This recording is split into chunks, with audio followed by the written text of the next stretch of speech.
So you finished the Michael stuff. What are your folks thinking about the family that you 1 minute you're learning in the studio and you don't want you don't want to. My mother said to go get a real job. Oh, even when you were telling her that you were mixing for Michael Jackson, she didn't think it was anything? Right. Okay. Okay. Exactly. So you finished the Michael stuff. How long did that take you guys when you're out in LA? We were actually finishing up some of the mixes out in Virginia Beach, and then we were sending everything out to Bruce. And then Bruce finished it up, I think it was September. Okay. September, October. So after you'd finished that back in Virginia, what did you start working on next? The Bobby record, and also that was another thing. That summer of '91 was ridiculous. We were doing Rump Shaker at that time. Oh yes. And doing the Rex, we were doing Rump Shaker. We were doing Rump Shaker, and we were doing the Bobby Brown album at the same time. Now you moved from Larrabee to Teddy to set up his Future Studios in Virginia Beach. Yep. What was the studio? It wasn't like Larrabee. I mean, what was it? Was there a difference? Did it have? It was amazing. I missed that studio so much. It was probably the most perfect studio I've ever been in. Wow. I missed the studio, especially the original way that. Oh my God, the Death Doctor. What is his name? Oh my God. He was the tech at Larrabee, and he made the rooms. Him and John Carter made those rooms. And Teddy's room was freaking perfect. Perfect. We had Prince's old E-Series board. Oh my God, that thing was singing. That's where you hear all the Dog Me Out. That's where you heard, well, at that time, before we started on the Wreckx-N-Effect stuff, we did Is It Good to You, Tammy. Yeah. Is it the one with Heavy? Version. That was my mix, because Teddy had to run back to LA. I did that mix on my own. I was scared shitless. I thought Teddy was gonna kill me. I was scared. And he goes, "This, John, you killed it." So this, now mind you, we're only working together 4 months, for less than a month, like 4 or 5 weeks. Wow. And he loved, that's why me and Teddy are still, he's my brother to this day. We still talk to this day. Wow. We talk about things all the time. Wow. Different scenarios, different things. And that room was such a great room. When I went back, after I left, mind you, I was only there from 91 to about 94, 95. When I left, Teddy redesigned the room, and he hated it, and I hated it. Oh my God, I couldn't stand the room. Okay. It was they put a fucking J board in there, and I couldn't stand that J board. Okay. I couldn't. But before we go forward, let's just go back. So you're doing, because that was a very powerful year for Teddy. I mean, he's just done Michael. He's got Rump Shaker, which is #1, and then he's doing the Bobby album, which is probably one of my top 3 sort of Teddy productions. The Bobby album, the Keep Sweat album, and the first Blackstreet album. But going back in, the what was happening? Did he have just so much work coming in because he's done Michael? So he was just, what was it like for you guys in those early days? And if you ever talk to Teddy, he'll tell you, this is how much we worked. I had an apartment in Virginia Beach, and he'll tell you where I used to sleep. I used to sleep underneath the console, literally, because that was the warmest place in the studio, and that was the last place that Teddy would find me. What was that? I would sleep underneath the console, underneath the SSL board. To escape, or to hide, or what? To get some rest. We would be up literally 4 days in a row. Wow. No drugs. If Teddy saw that you were doing some, the only vice I had back then, I was smoking cigarettes back then. If Teddy found out that you were doing drugs, you're fired. Wow. No questions asked. You're leaving right there that day. That's why he loved about me, because he knew I didn't drink, he knew I didn't smoke, and he knew I smoked cigarettes, which he hated, which he was so happy when I stopped. Now, mind you, I had a wine upon occasion, but never on the job. Wow. Never on the job.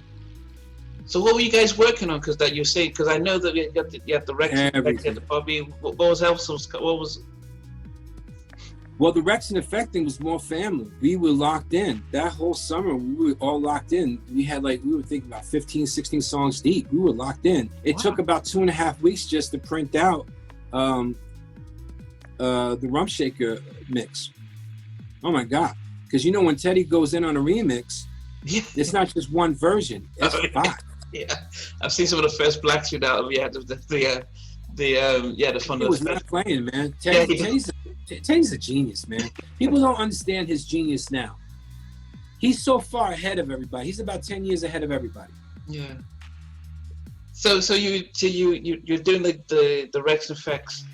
What was it like when you met, Kill and the rest of the guys? Did they embrace you? They said, Teddy, who's this guy you just brought in? What was that like? When I first met Markel and Akil, I met them right when Teddy hired me. That day, and we were brothers. It's I get emotional about it. Like, they took me in like I was their own. Wow. Yeah, it was very special, and I still talk to Akil and Markel today. Okay. They're very close to me. That whole family is very close to me. My nieces, Deja, Taja, and Bobby. I was there when Tasia was born. Wow. Oh yeah, that we're more family than anything else. He was never my boss. He was my brother. He still is my brother. Yeah. So you did the Wreckx-N-Effect. You did it as soon as were you guys doing album after album? So you finished Wreckx-N-Effect, they finished, and you do the bubble. So you don't just do 3-4 different albums and artists all at the same time. Or what was happening in that 91, 92? Oh God, there was so much stuff going on. We were doing Michael Jackson mixes. We were doing Michael Jackson remixes. We would get, prepping up for Michael's tour, which we were supposed to go on. And I told Teddy, we can't do it because we got too much stuff. I got yelled at by Harvey Alston, God rest his soul. Harvey was so mad because Teddy was going to make about $150,000 a week. And I said, Teddy, we owe a lot of records.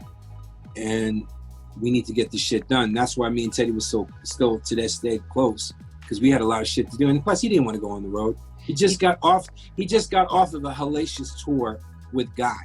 Yeah. It was pretty bad. And that's when Guy broke up. Yeah. So he didn't want to go back on the road again. He wanted to stay in the studio and make records. Yeah. He did say that Michael wanted him to be his music director, but yes. But then Michael was disappointed when he couldn't go on it. But yeah, it would have been a waste if you're going away and just focusing on a massive 1.5-year tour and not putting out any stuff.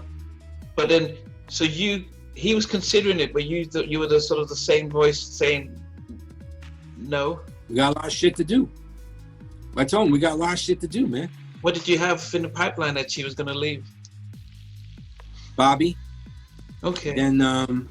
Then he was doing some other remixes for a lot of people. He was doing some stuff. Oh God, there was so much stuff back then. A couple of soundtrack stuff. We were doing also the new Soul Train theme for Don Cornelius. Wow. Teddy was working with a lot of people back then. My memory's good, but not that good. So let's talk about the Bobby album, because it's, as I said, it's if I had three Teddy albums, I would have said Bobby album, the Keith Sweat album, then the first Blackstreet, because that took a lot of our time. The sound on the 6, 7 songs that you guys worked on, my favorite of all them is One More Night. I mean, I was just listening to that the other day. It is my favorite. I mean, it's been 6 minutes long because it can't 6.5 minutes, so it can't make it on the radio. But it's yeah. Can you talk about that? That song, when Teddy wrote that, I still remember it. We started it late that night, and he didn't get done till about 2 or 3 days later because he was fine tuning it. Then Bernard Bell came in and wrote the song with Mary Brown came down, Mary and Marsha came down. There was everybody was down there. Big Bub was down there. Wow. Everybody was down there for that. Everybody was down there for that. For the album. For all the writers. I mean, Teddy, 1991 to 1994, that Virginia Beach was a music factory. Yeah. And we had so many people down there working with us. Teddy would rent out these places, these apartments, so everybody could be working at the same time. And they would come in and drop some stuff, and that's it. There was so many people. There was a lot of influences down there. A lot of influences. Yeah, the one thing that we noticed is that he had a consistent team with Tammy Lucas, Mary Brown, McCulloch, and who would sing background, who would co-write Bernard Bell. You mentioned it. It seemed as if he had a crew that he kind of worked with. Bernard was always there. Okay. Bernard was always there. At that time, Bernard was always there, and then Bernard went to do some other stuff later down that road. Yeah. So with yourself, so especially the Bobby album, what was that like then? Because as I said, the sound of that album it almost sounded like the instruments it was recorded like live instruments compared to didn't seem as manufactured. So there's something about that album that was really, and he actually got nominated for Producer of the Year for that album for his tracks on those albums. So that's how highly they was.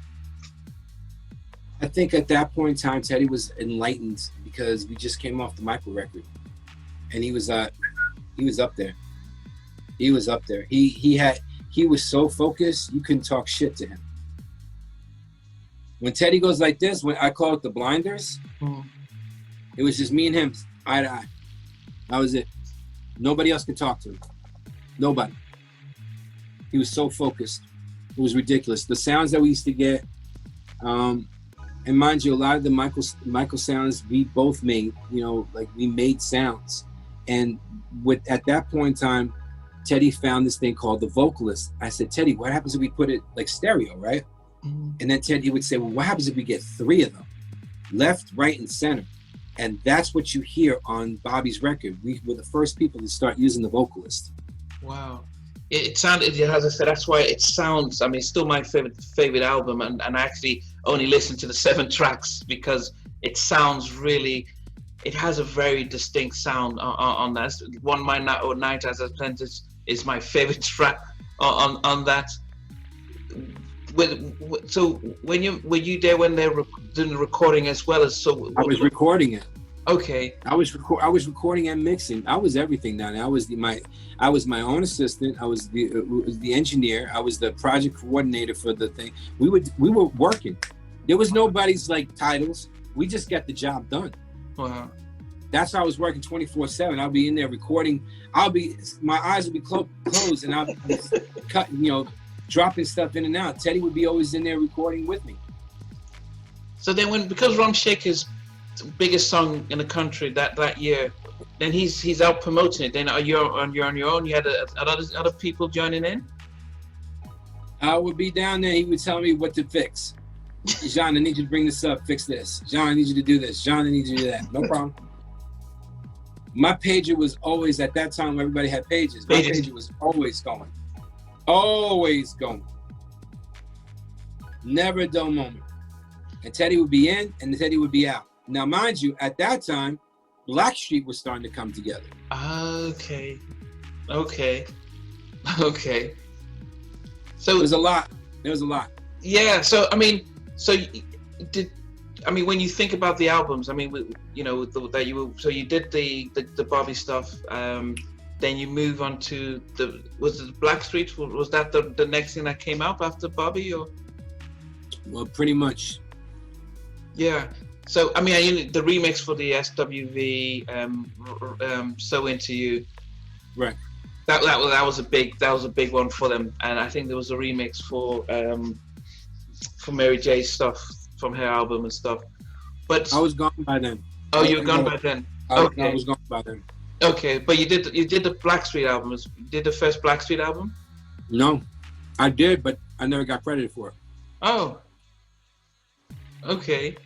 So what was it? So after the Bobby, what was the next thing that you worked on with Teddy?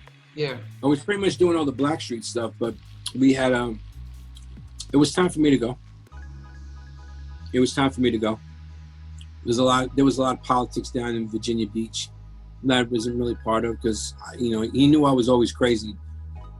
Teddy would tell you that I was a little bit off. Okay. Because I didn't take no bullshit, and I just said, Ted, this ain't for me. So I did what Dave Way did. Either I was going to go to New York or I was going to go to California. I chose California. Okay. It was easy for me to go to New York. It was harder for me to stay in California. So I up and left, and the next thing I did was I did the Belle Biv DeVoe Hoodie Mac record. And then after that, I started working on Aaron Hall's new album, and I started coming up with my own name. People started hearing the difference in my sound. People started liking what I did, and that's because of Teddy Riley. So then what was it that you, so when you moved to LA, I mean, did you just then go to a studio and say, can I get a job? Or what? I mean, I don't know how it is for you guys. It's not. No. So how did you guys? Basically, people heard that I was available. Oh, okay. And Teddy did not want me to leave, by the way. Okay. Teddy didn't want to happen what happened with Dave Way. He kept me really close. He kept it really close with me. He did not want me to go. I mean, we had a system. We were killing it. Yeah. It's just that certain people that were down in Virginia Beach were, how would I say, I couldn't get along with them, and I get along with everybody. Yeah. Because I think, as I said, for a lot of us who follow the music, we could tell the difference when he had Dave Way. We could tell the difference with the sound. Then when you came on board, we could tell the difference with the sound up to the first Blackstreet album. And I think subsequently the sound somewhat changed. And so you could just tell sort of a shift, but you unless you're in there, you don't really know why there's a change and stuff. So you go So you go ahead. One of the best Blackstreet records that I heard that Teddy did, it wasn't even a Blackstreet record. It was actually a Guy record that he came out with, Guy 3. That was probably one of my favorite mixes that Teddy did. When I left, there was a bunch of people going in there trying to mix for Teddy, and Teddy feeds off of energy, and I think the energy was just a little bit off. The one person that I really loved after I left, and because I came back actually 3 years later, we did the I Get So Lonely remix together. We did the Queen Pin remix together. I never got credited for it, but I was down there for that because Teddy wanted me to come back home. And I was making a pretty decent name for myself and had a little chip on my shoulder, and I wanted to keep doing it. I didn't want to work for one person. I figured that I can send my talents and enhance different producers' abilities so we can rebuild our community. Mm.